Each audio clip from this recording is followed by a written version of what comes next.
Hi, welcome back to our YouTube channel EDU Expo 360. నేను మీ సందీప్ కొనిదల.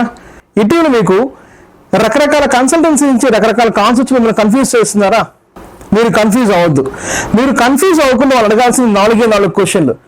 ఆ దేశం వాళ్ళు ఎన్ని సంవత్సరాల నుంచి పనిచేస్తున్నారు, వాళ్ళు చెప్పిన దేశానికి ఎన్ని సంవత్సరాల పిల్లలు MBBS చదువుకోవడానికి వెళ్తున్నారు, ఎంతమంది FMGV పాస్ అయ్యారు, ఎంతమంది స్టూడెంట్స్కి రిజిస్ట్రేషన్ కానీ లైసెన్స్ కానీ ఆ కంట్రీని తెచ్చుకున్నారు. 4 క్వశ్చన్లు వాళ్ళని సూటిగా సుత్తి లేకుండా అడగండి. వాళ్ళు కన్ఫ్యూజ్ అవుతారు, మిమ్మల్ని కన్ఫ్యూజ్ చేయరు. మళ్ళీ నేను చెప్తున్నాను, రష్యా దేశానికి గత 40 సంవత్సరాల నుంచి పిల్లలు MBBS చదవడానికి వెళ్తున్నారు. 40 సంవత్సరాల నుంచి కూడా మన దేశం నుంచి వెళ్ళిన పిల్లలు FMGV పాస్ అనేది రష్యా వెళ్ళిన పిల్లలు ఎక్కువ. రష్యా దేశం మాత్రమే గాజర్ ఎగ్జామినేషన్ కండక్ట్ చేసి ఇండియన్ స్టూడెంట్స్కి రిజిస్ట్రేషన్ ప్రొవైడ్ చేస్తుంది. అలానే ఎవరికైనా లైసెన్స్ కూడా కావాలనుకుంటే అక్రిడేషన్ ఎగ్జామ్ కండక్ట్ చేసి అక్రిడేషన్ ఎగ్జామినేషన్ పాస్ అయిన తర్వాత లైసెన్స్ కూడా ప్రొవైడ్ చేస్తుంది.